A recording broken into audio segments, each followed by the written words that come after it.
અરવલ્લી જિલ્લાના મેઘરજ તાલુકાના પૃથ્વીપુરા ગામમાં આવેલા ગૌચર વિસ્તારમાં થયેલ દબાણને તાત્કાલિક દૂર કરવાની ગ્રામજનોએ ઉગ્ર માંગ ઉઠાવી છે। ગ્રામજનોના જણાવ્યા અનુસાર ગૌચર જમીન પર થયેલ દબાણના કારણે પશુઓ માટે ચરિયાણની ગંભીર અછત સર્જાઈ રહી છે, જે કારણે પશુપાલકોને ભારે મુશ્કેલીનો સામનો કરવો પડી રહ્યો છે।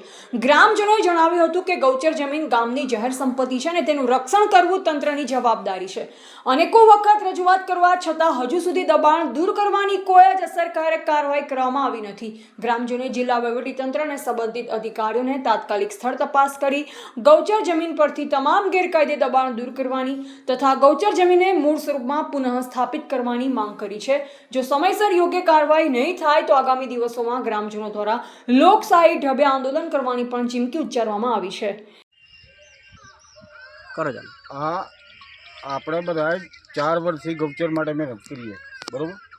તો 4 વર્ષથી 2012માં ગ્રામ પંચાયતે ઠરાવ કર્યો અને આપણે બધા જિલ્લા વિકાસ અધિકારી સાહેબની અરજી આપી, કલેક્ટર કચેરી કલેક્ટર સાહેબની અરજી આપી, તાલુકા વિકાસ અધિકારી સાહેબની અરજી આપી અને મામલતદાર સાહેબની આપીને ગ્રામ પંચાયત તલાટી સરપંચ સાહેબની અરજી આપી। તો આજ દિન સુધી આપણું કાર્ય કોઈને કર્યું નથી, બરાબર।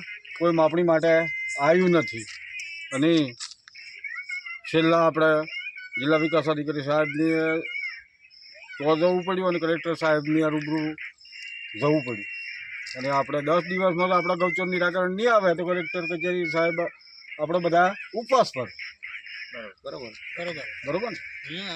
3 સર્વે નંબરો હવે અત્યારે ઇંચ જમીન દેખાતી નથી, તો આપણી જમીન જીચો, આપણી મોગણી સ્વીકારવા કોઈ તૈયાર નથી, બરાબર। એટલે આપણે આ 10 દિનનો પાવ ગ્રામ પંચાયતે સરપંચે આપણે કહ્યું કે 10 દિવસની મહેતલ મોગી હતી, આપણે 10 દિવસ એમને અઠવાડિયું કીધું તો આપણે 10 દિવસ, બરાબર। પછી આપણે કલેક્ટર કચેરી ઉપવાસ છે, બરાબર। એ જ થાય ને। રિપોર્ટર ઉદાભાઈ ડામોર, અરવલ્લી।